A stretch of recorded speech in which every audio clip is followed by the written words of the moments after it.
you ever been in a position of anxiety? You're waiting for a job, an interview, a new relationship. I've been there, everybody has been there. And you feel just nervous. You want to do something, but you can't.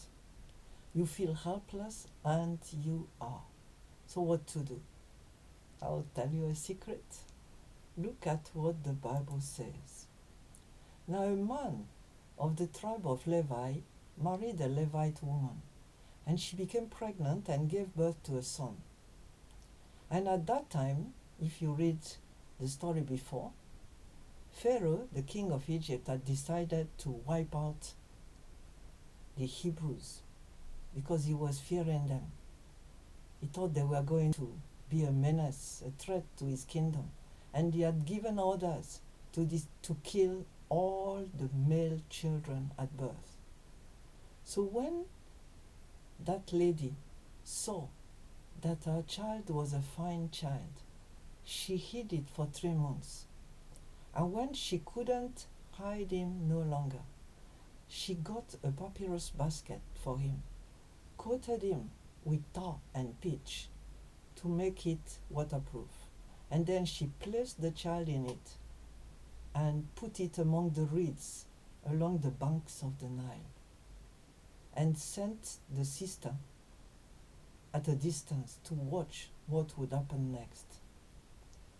So just imagine putting your child in a basket on a fast-flowing huge river like the Nile, a river that was full of crocodiles. He could have drowned. A big wave could have toppled the basket. His cries could have attracted the crocodiles or other pests. He could have floated out of sight, and she would have never known where he went. But then, what we are told is that Pharaoh's daughter had gone to the Nile to bath, and her attendants were walking along the river bank, and she saw the basket among the reeds. So it was trapped in the reeds. And so she sent her female slave to get it, opened it, and saw the baby that was crying. And she felt sorry for him. This is one of the Hebrew babies, she said. And then the sister, Miriam, asked Pharaoh's daughter, "Shall I go and get one of the Hebrew women to nurse the baby for you?" "Yes, go," she said.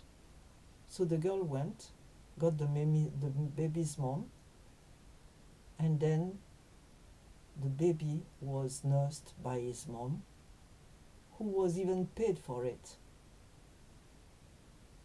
And when he grew up, Pharaoh's daughter took him as her son. So now, just imagine yourself in that basket. You're not a baby, but it's just the same because you are helpless. You cannot do anything except crying just like that baby. But you see, God has a plan. And whatever He plans will happen. Whether people come against it or not, it will happen.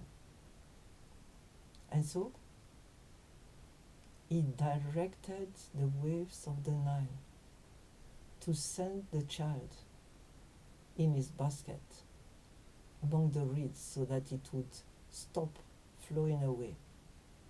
And then He brought Pharaoh's daughter, who had not been able to conceive any child. She was a desperate mom in the waiting. And Moses was saved. So you are now Moses in the basket. What to do? Nothing. Just trust God. Just believe Him. Just rest in His embrace and know it will be well. Stop fretting. Stop anxiety. There's no point because it doesn't do anything. Only that your hair will grow white. Trust God. And that's why Jesus said, unless you are like a little child, you won't enter my kingdom. Jesus' kingdom, God's kingdom, is for those that are just resting in the basket, waiting to be picked at the right place at the right time. So God bless you in the waiting.